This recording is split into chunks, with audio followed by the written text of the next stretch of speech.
Hey everyone, welcome to the TMS podcast. And today we are going to talk about Agentic AI Foundation by Linux Foundation. And today we have Larry with us. I'm so excited, Larry, to talk about this topic. And this is new topic in Linux Foundation. And I think in AI era, this is very important. Like we are doing this, right? Yes. Larry, so can you introduce yourself?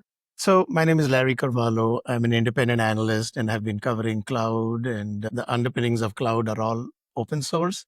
And now as we are moving to the age of AI, the underpinnings of AI is all open source. So I am covering that area with great interest to see how that progresses. So, my company name is Robust Cloud and I'm a solopreneur.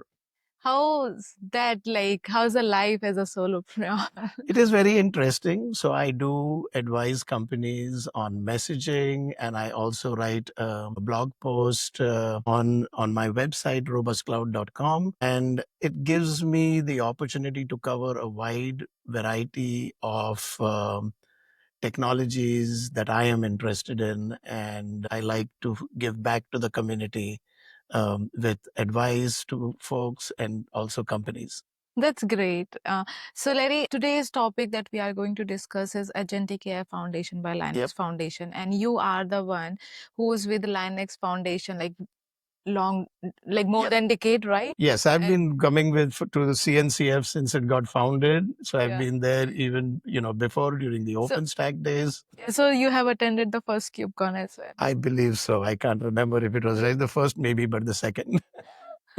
That's so great. Hope we will also continue this. So, Larry, as like right now, people are using these ChatGPT, Gemini, Copilot, and everything. What do you think about the need of agentic AI? Great question. So I'll give you an example of myself using ChatGPT. Yeah, Right now, when I go on a vacation, I plan my vacation using ChatGPT. I come up with an itinerary, yeah, and then I ask it to give me an itinerary. Give it a prompt, it gives me back.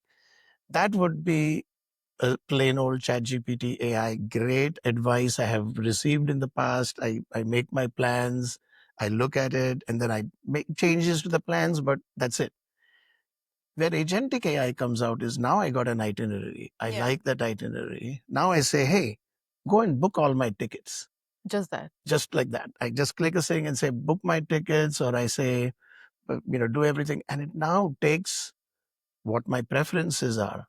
It knows I'm a frequent flyer of a certain airline. It knows I'm, prefer certain hotels, or I prefer, and it'll go search, find the right options for me, and book everything for me.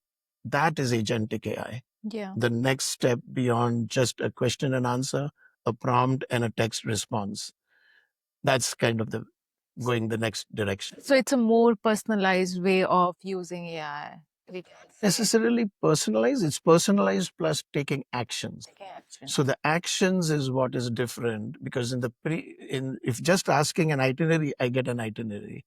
Here I get an itinerary and take the action of actually doing the booking, so I don't have to do all that work later. When I asked it for an itinerary, I had to go and do the booking later. So that's the actions. The action part is what agentic AI comes up with. That's great. So, Larry, what do you think? I mean, we are here at the KubeCon and everybody is talking about the AI, and also they also announced AI, like Agentic AI Foundation in the keynote as well. So, Yes. what do you think? Why Linux Foundation introduced Agentic AI Foundation right now? Like, what's the need of it? By the way, it was announced really in December, Yeah. so it never got a lot of thing. But now they talked more about it Yeah. and everything. I don't think it's Linux Foundation who actually started the foundation, the AI Foundation. It was a grassroots movement. Okay. There was a lot of people who said we have so much of pain of adopting MCP and other things that are required. So they came up to the Linux Foundation, and Linux Foundation got a very good track record, Yeah. credibility to do that. So they pulled all the folks together, all the pieces together, and said, let's put it under the foundation, let's set the standards, and let's move forward. So that's what got the whole Agentic AI foundation started back in December, and now we are building on it. And what was just also announced in the analyst event is they're going to have a summit only on agentic AI standards coming up in October.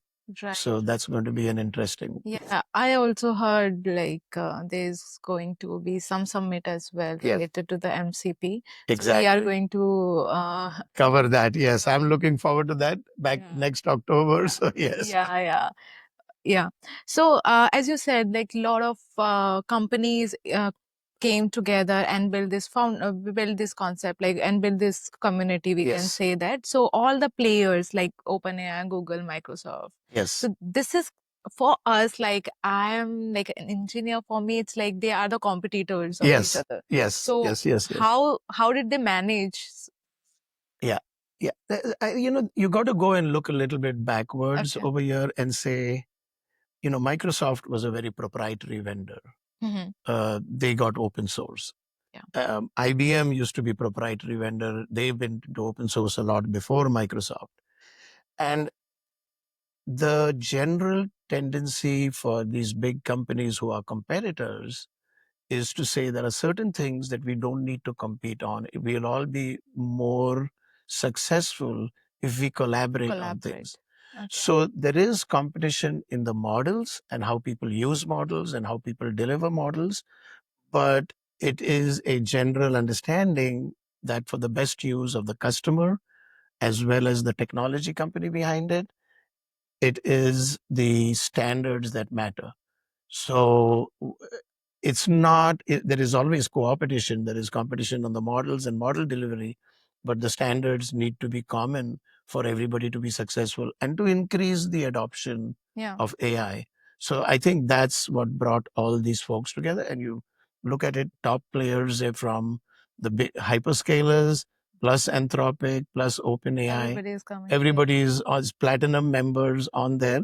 Yeah. And just on the stage before at the analyst event, they had, Microsoft, Google, and Amazon all on one stage, which shows they are all there to share, their best practices without competing, especially when it comes up to standards. So this is going to benefit the developer and the small startups. Absolutely. It will definitely benefit the developer startups and any customers. Yeah. Any customers using it, enterprises, startups, developers, yes, it will be benefiting it because they don't have to do double the work. Yeah, this is amazing. I'm really excited to see how that will unfold. So I was reading this announcement, and Yes. there were three things mentioned. Yes. That is MCP, Goose, and agent.md file. So Yes. as a developer, I don't have like I know about the MCP, but I have no idea about the Goose. Hope Yes. my audience knew, but sorry, I have no idea. So what does that actually unlock for me? The collaboration of all three. So they do cover, different things. So you got Open Tool Protocol, which is MCP. Yeah. Then you got a reusable agent runtime with Goose, and then instructions which are portable, which is agents.md. Yeah. So for a developer, yes, you could use, if you did not use this, you're going to have to use a model because that's what drives AI. With that, you're going to have to build your own custom prompts. You're going to have to build your custom connectors. Okay. Then you're going to have to build, vendor specific agents with a runtime. That becomes complicated. Now you got an open standard which has the protocol, so you can use anybody's server, MCP server. Okay. You can use agent runtimes for patterns on that with Goose. And then for your development side, you want to provide instructions, you do that with the agents MD. Bottom line, developer gets productivity. Okay. So, when you've been hearing all along, yeah, there are fewer needs of developers. That's because people who already got 3 years, 5 years of experience as developers, they're just becoming more productive. Yeah. So it's becoming a little bit of a change with AI. And these tools together give all the developers a power tool, Power tool. something that is very unique for them. So that is very interesting, like agent.md file, Yes, right? yes, So it sounds like very simple file. I was like, why why this is such a big deal? So yes, I didn't read what's in the MD file, yes. but can you tell us a little bit about what it is all about? So you can go through a development pattern, but what Yeah. are the instructions? Mhm. What are the tests that you need to do?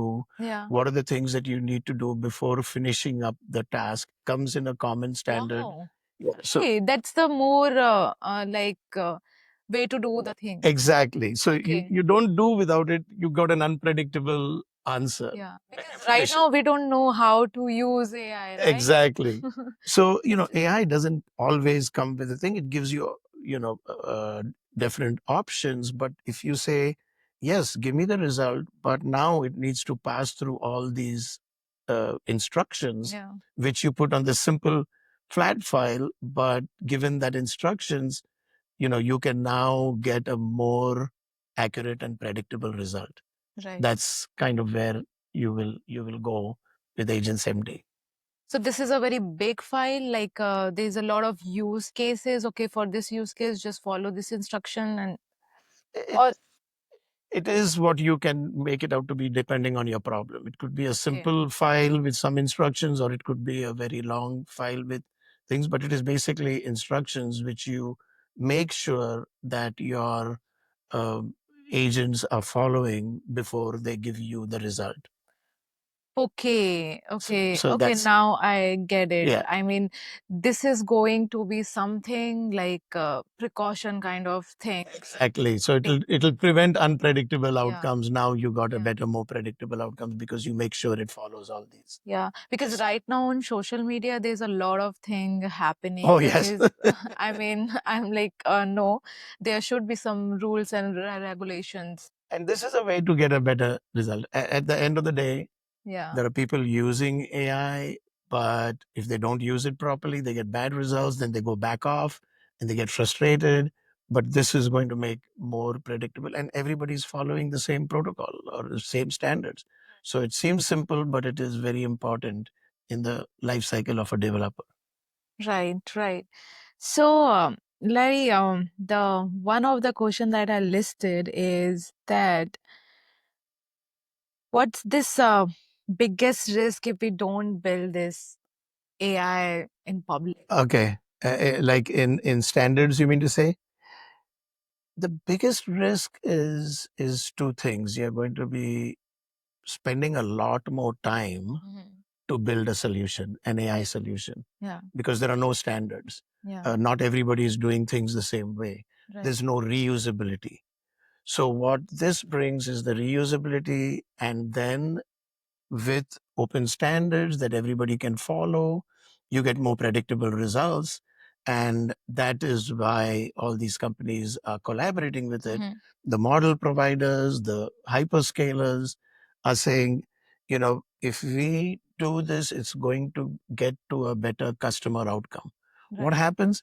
Customers adopt AI better, they get better results, and you're going to all, everybody's going to benefit from something like that. So you don't do it, it's going to be a mishmash of solution. It was Yeah. like when there was no web services, how people were connecting. It Right. became very brittle connections. Right. One change over here broke everything down. Then you became web services, and then it became much better, with APIs.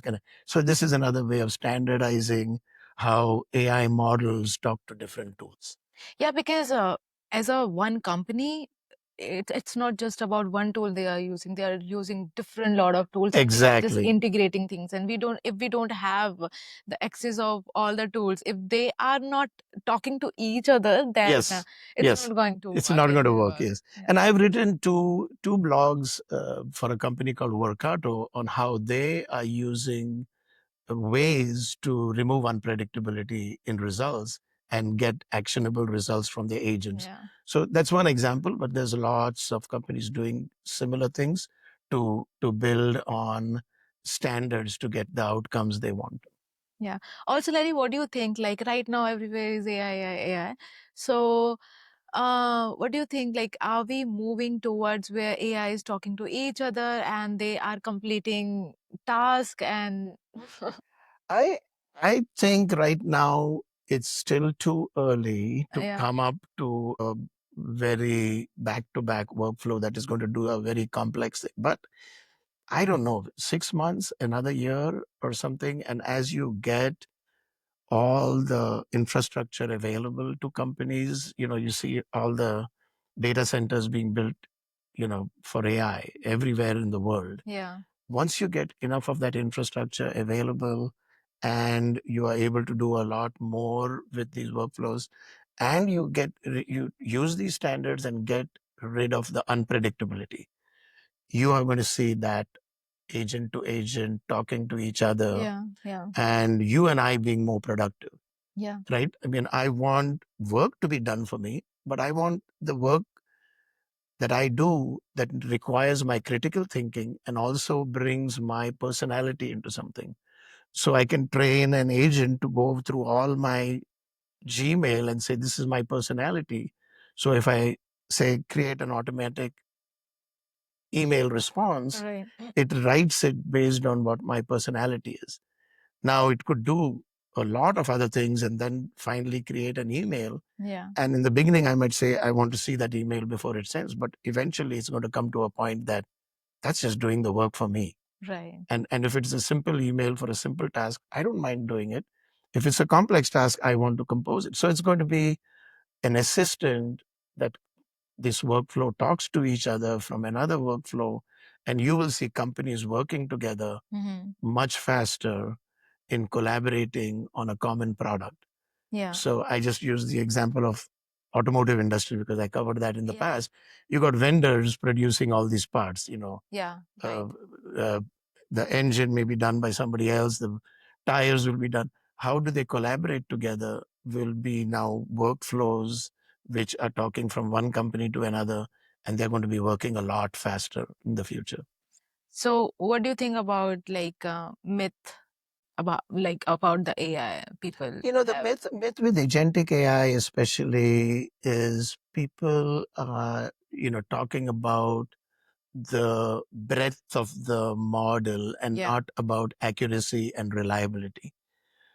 So if you just say, "Oh, I got this OpenAI model or Anthropic model, and it's so good, and I'm going to start using it," and they don't put all the guardrails around it, yeah, that's not going to work. So the myth is that, yeah, I can get agentic AI done very easily, but you got to make sure that you have the types of checks and balances before it actually does a task. And there have been mistakes made.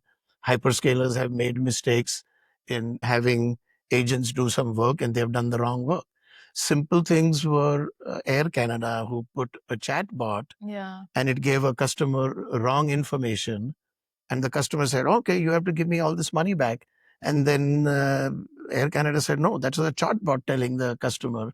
So we are not thing. But the courts in Canada said, no, you told that your chatbot on your behalf yeah, told the customer you're going to get this refund. yeah. So you have to give this You refund. have to give. I mean, that's your system. So exactly. So people who have just gone too quickly, the myth is, oh, it's going to work, and you throw it in, and then when it comes to real losses, then people back off and say, "Let me put the guardrails. Does my policy allow me to Yeah. give that refund?" Or not. That Yeah. check was not there. They just trained the model and said, "Oh, it is going to do right," but no, that's not right. That's kind of the myth and challenge that people face to actually adopt and use AI. That's great. That's great. I mean, what my opinion on this is guardrails is always very important part of Exactly. any technology. Exactly. If it's cloud, if it's AI, if it's data, or Yep. whatever the new technology we are going to use. Larry, how somebody can join Agentic AI Foundation, and also do we have any opportunity so someone can contribute or Yeah. something? There is definitely contributor opportunities, which is great. I guess you would just search for it on the Linux Foundation. You'll find out. Yeah. There's a lot of platinum members. There's a lot of folks getting involved in it. And they actually have funding available for folks to find problems in AI. Yeah. So you can actually get paid to do that kind of work, to search for deficiencies or bugs that are there. So there's a lot of ways you can participate in it, and that skill is going to be very useful, for those who master it early. Yeah. Yeah. That's so great, Larry. Also, just wanted to know like how my audience can follow you, how they can connect with you, what's the best platform? Yeah, best platform is LinkedIn. Yeah. I accept all things except the Fake ones. fake ones that come to me. Chatbot, I don't bots, know. both. Yeah, exactly. I don't know if it's somebody agent sending me a link and then is going to find out, and but I can very easily tell if this is a real person or not a real person.